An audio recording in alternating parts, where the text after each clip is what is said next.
Okay, Tuesday the 22nd, we're back to lower body. This one we're doing for reps instead of rounds. So similar to an as many rounds as possible where you're counting the reps, except you're not on a timer. So you're gonna pick between 50 and 100 and you're gonna do them in order. So you don't have to pick the same number for each one, but I typically do because it's usually easier. So I usually go with the highest. I usually just pick 100 of each thing. You could pick 80 of each thing. If there's one thing particular, like maybe weighted sumo squats, maybe you find sumo squats really uncomfortable or you don't feel like you're really good at them, you might want to make that number 50 and everything else is 80. It doesn't really matter, you just need to do each one in order. So if I pick 100 calf raises, I have to complete 100 calf raises before I move on to my next one. So that doesn't mean I have to do 100 in one shot. I can, stop and start as many times as I need to, but I can't do 20, then go to my narrow post squats, get 30, then go to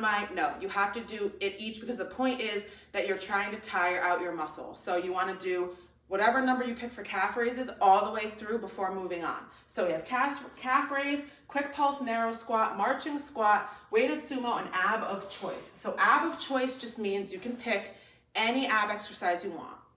So calf raises, you already know if you've been with me, I prefer you guys to go to the stairs because you want your foot to hang off. It would look like this.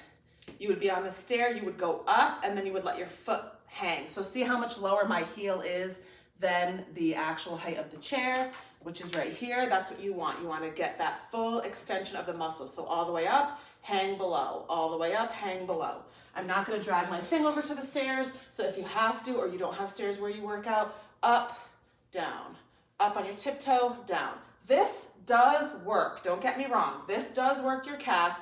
But I find number one, it's a little bit harder to balance. And number two, you don't get the full extension because as I said, if you were on a stair, when you go down, your down would look like this. Where on the floor, your down is flat, okay? So your other down, your heel would go past the line of even, or whatever you want to even call it.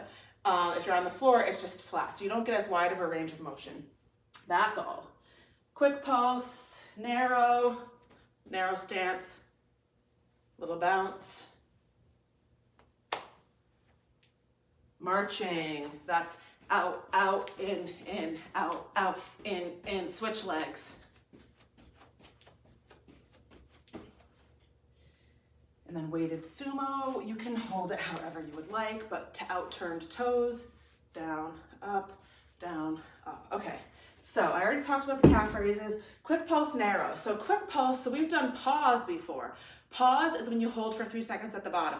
Quick pulse means you just do a short bounce in between. So we're also doing it with narrow. So narrow squat, you're gonna have your feet close together, but not touching, and you're gonna squat down. When you squat down, you want your knees to bow out. You don't wanna purposely bow them out, but when they move, you wanna make sure that you're consciously thinking you don't want them to move together.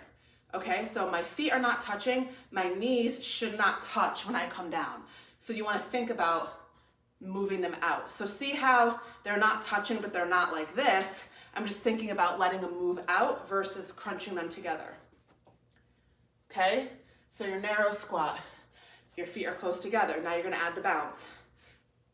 Bounce up, down, bounce up, down, bounce up, down, bounce up, okay? If you have to do a full sit to the chair, you're gonna still do the same thing, narrow squat, but you're just gonna sit fully, stand up. Sit fully, stand up. There's not gonna be a pulse.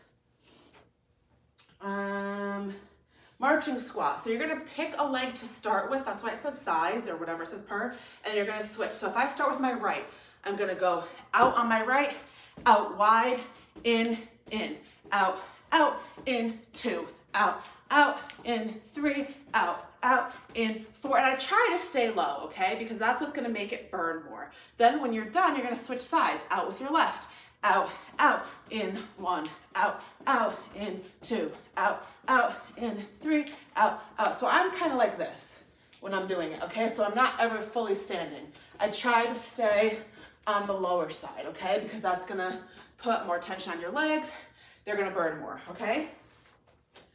And weighted sumo.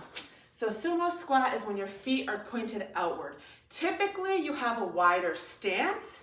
Like if I did my regular squat, I'd be about here. Sumo is typically a little bit wider, but it doesn't have to be super wide. Like if it's not comfortable to you, you can almost just flip your feet from your regular squat, okay? But your toes are turned outward and it's typically a little bit wider. So you go down and up. So when you do this kind of squat, it's working a lot of your inner leg, whereas your regular toes forward squat works a lot of the top of your leg. So that's the point. So if you can feel that without being super wide, just by turning out your toes, that's fine. And it does not have to be weighted. If it is weighted, I usually just drop it between my legs and go like this, okay? That's your weighted sumo. And again, these are for reps, not rounds.